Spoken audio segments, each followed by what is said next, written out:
Going on, ladies and gentlemen? It's your boy Far Rock 22M, aka Infamous Owen, Infamous_Owen on IG. So they saying that the weed game is dead in New York. Maybe it depends on where we're talking about. You're talking about for the average or for the street guy? For some, yeah. I mean, let's just say for guys like me who are older, who was doing things like 20 years ago or whatever, it's a lot different. Yeah, it's kind of dead, but it ain't dead. It's still money in it. But if you're trying to make a lot of money, or you're just trying to make money just to make ends meet, it depends. See, a lot of people don't understand is that it really didn't change. It just elevated. You know, prices are still the prices. Things are still the things. It is. It's just different. What do you mean? Okay, for example, now, I know I'm going to ruffle some feathers with this one, but it is what it is. I'm going to ruffle some feathers. But real shit, anything that's like $20, $15, you know what I'm saying? Anything that's under $40 for an eighth is the new regular. Straight up. I don't care what you want to call it, what kind of bag you want to put it in. It is the new regular. Because quality weed does not get let go for a cheap price. I don't give a fuck where you are, how you cut it. You're not giving it away like that. Yeah, like I was saying, quality is not going for cheap. I don't care how you try to cut it. I don't care how you try to paint it up. It is not going for cheap. Quality is not saying you can't get right, because think about it, right? When people were smoking Nixon Green back in the days, it got you to where you needed to go. Some batches were better than others. Some were fresh, some were cleaner, some were seedier, you know, but it got you to where you needed to go. But you already knew if you're trying to get quality, it's going to cost you. You dig what I'm saying? So, yeah, I get it. You know, it is what it is, because it's a nice flip. If you pay, what, $300 for a QP or $275 for a QP, like how we was paying it, you know what I'm saying, back in the days, and you flip it to about 600, or even if you get 500, quick 500 from it, that's a nice flip. It's a nice flip, so that's what I'm saying. It's still the same, but if you're paying under $30 or under $40 for an 8, trust me, you don't believe that you smoking the greatest weed. You're getting regular. Mids at best. Mids probably would be like 40, and that echelon should be like 50 and up. Like, for real. The problem is that people, it's hard out here to spend $50 on an eighth. You know what I mean? Or $1.50 on a 7 or something like that. I get it. It's not easy, but don't think for 1 second that you're smoking top quality if you're doing that. But back to the point is that the game's still the game. But if you're trying to make a lot of money in that, clear of the closing doors, please. In that bug game right now, you have to have a spot. You have to have a storefront. You have to have somewhere where people can come, be guaranteed to get it, and walk away. And also, what also probably killed the law, what killed the bug game out here for some people, is the laws. The laws changed. Remember, there was a time when you wasn't just openly selling weed like that. You know what I'm saying? Wasn't doing that. There was a few people doing it. Don't get confused. But what I'm saying is that, understand this: you would go to jail for a nickel bag. No exaggeration.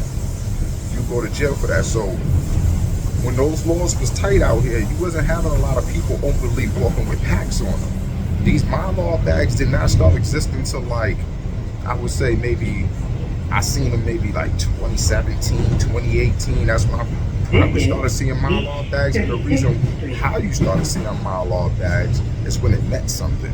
Meaning that you had to go to an underground weed event, or you had to really be in the know to know somebody to get something like that. They wasn't trying to hide that. Like, you know what I'm saying? Like, that's how, like, back in the days when drone oil used to come in jars. It was a risk buying that, because they didn't put it in bags where you could stash it. You know what I'm saying? So mylar bags was kind of like the same thing. Mylar bags meant something back then. They don't mean nothing to me now. Yeah, I don't care how pretty, how glittery it is. It don't mean nothing to me now. And that's when I started seeing that. You know what I'm saying? And even before then, like I said, even to have I used to put those in the trunk. You know what I mean? But you had to go to exclusive parties or sessions. That's what we used to call them. And you had to get from that. You know what I'm saying? And since then, a lot has changed. The laws, like I said, made room for a lot of people who would never think about selling weed or getting in the game to get into the game. Because think about it. Like I said, you would go to jail for it. It was no ifs, ands, or buts about it. Like you was getting locked up. You was going to go to jail. And a lot of people did not want to take that chance. It was a job because you had to duck police, you had to duck stick-up kids, you had to duck all of that. And you still had to be available to the people to make some money. So it was a job. It was a hard job. It wasn't like today. I'm not saying it like it's easy today, but because now we have more suppliers than demands. For real. Like everybody could afford it now. Everybody, it's available to everybody now. There's no more gatekeeping. If you want to get something, you get it. But now, everybody can't get that good though. Like people get the average. Like real shit. If you spend like $1,000 pound is not. I'm telling you, like you know what I'm saying. Like I'm not saying you can't get nothing good for $1,000. But right here in New York, you're getting that China pack. Straight up. Like you can't even tell me who the growers are on that or who the parents are of your weed. You can't even tell me that. You just know that, yo, they said this is what it is, and I pay X amount of dollars, I'm breaking it down. I get it. But something has to change. And I don't know how it got like this, but real shit, for the average Joe that's in the streets, it's kind of dead. It's kind of dead. Like, I'm not saying that they ain't making no money, but right now, and I'm gonna say this too.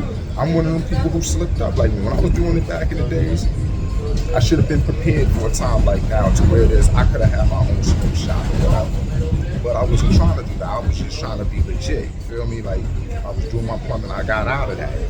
But what I'm saying is that the way you're gonna make thousands of dollars a day off of this, you have to have a storefront, or you have to have a popping spot or a name. Or brand. But really, if you from the streets, you have to have a popping spot. Like, you know what I'm saying? They already blew it up already. But think about that as like the McTrap thing, right? That would have never happened back in the days. Don't get it confused. People was trapping out of there for a long time. But you had to be in that neighborhood to be in the know. You know what I mean? Niggas from Far Rockaway didn't know about no trapping going on at McDonald's back in the days. You know what I mean? If you wasn't going to school up there, if you wasn't a frequent person that was hitting the ab, you would never know. And it wasn't just, yo, we got it. Nah, you had to be in the know. Niggas wasn't moving like that. Now, like I said, the laws just changed up everything. So yeah, it made room for a lot of people to just come into it that would never think about doing it before. Back then, it wasn't that easy, man. There was a lot of gatekeeping. You think you was just gonna go get a QP because you had $200? Nah, it wasn't like that. Even if you came to the dude that was selling you, you can't, yo, I need to keep, what the fuck you need QP for? Nigga, you was just buying Nicks yesterday. I don't give a fuck if you got your tax return. Okay, cool, but you're not gonna pay my price? You know what I'm saying? If you was my man, yeah, I got you. You know what I'm saying? But a lot of people would look at that as competition. I ain't look at it as competition, but I knew what I was capable of doing. You know what I'm saying? I already know how it wasn't easy to stay afloat in that. You know, people, it's hard to stay consistent.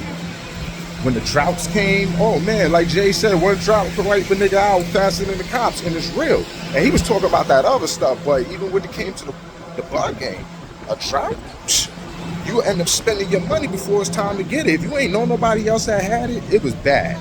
But the game, it's not dead. It's not dead. It just elevated. It's just that now, back then, you couldn't come into the weed game with a half an ounce of green. It was hard to. You had to be very disciplined. I've seen people do it. I've done it. But it was best if you came in with a QP. See? So now if you're coming into this game and you want to make thousands and thousands of dollars, you better go rent a storefront to go make it happen. Because that's the only way you're going to make it happen. Straight up. I mean, I'm talking about if you want to make thousands of dollars, if you really want to make $100,000 within a year, you need a storefront. And here's the thing, you're taking a risk doing that. Because if you get caught, you're going to have a hefty ass fine, and you might get locked up. You're going to get locked up, you're going to have a hefty fine, and you're going to lose your location. So it's kind of like the same thing like back in the days. You know what I'm saying? Because if you're making money, oh, trust me, you're going to take a big loss when you get caught. Right now, the little petty shit police ain't looking out for you if you got a couple of bags outside. Yeah, they might fuck with you, they might mess with you, but they don't care about that. They want to know what's going on. Who's the people that's making thousands and thousands of dollars off of this? Who's making a living off of this? Not who's just getting by. And like I said, a lot of people just getting by right now. You should, like, that's why I was saying, like, and a lot of people don't even know what they smoking. Everybody's smoking the same shit. The same shit. The same shit. There ain't nobody smoking that high echelon. I'm telling you, there's only a few people. Like, if you want to get something different, you probably have to go to the dispensary. I'm being real, because everybody's working with the same shit. You cannot impress me if you're paying $300 for that QP. You cannot impress me if you're paying $1,000 or under for that pound. Sorry. I know I'm ruffling feathers, but it is what it is. Because it all look and smell the same. All look and smell the same. So the game is kind of dead for some, but it's not over. You just gotta come into it differently. You think hanging out in front of the smoke shops is gonna make it work? It's not gonna make it happen like that. You can do that. You're gonna grab a few people, but it's best. This is how you do it. If your shit is really that good, get the people coming out of the smoke shops and you give them a free sample. That's what you do. See, you know, trying to get somebody who already got their mind already geared to going to get something is not going to really work. This is what you do. You give them a little extra. You give them a little sample. Get the ones that's going out the smoke shop. That's how you do it. And if your shit is that good, they're going to call you before they hit the smoke shops. But listen, that's just a little free game. You know, it might sound crazy, but that's free game. But check this here. I'm going to end the video. Make sure you like, share, subscribe, donate if you want to at Sandmano Cash App. That's SANDMANO. And most importantly, just like, share, subscribe. Peace out, y'all.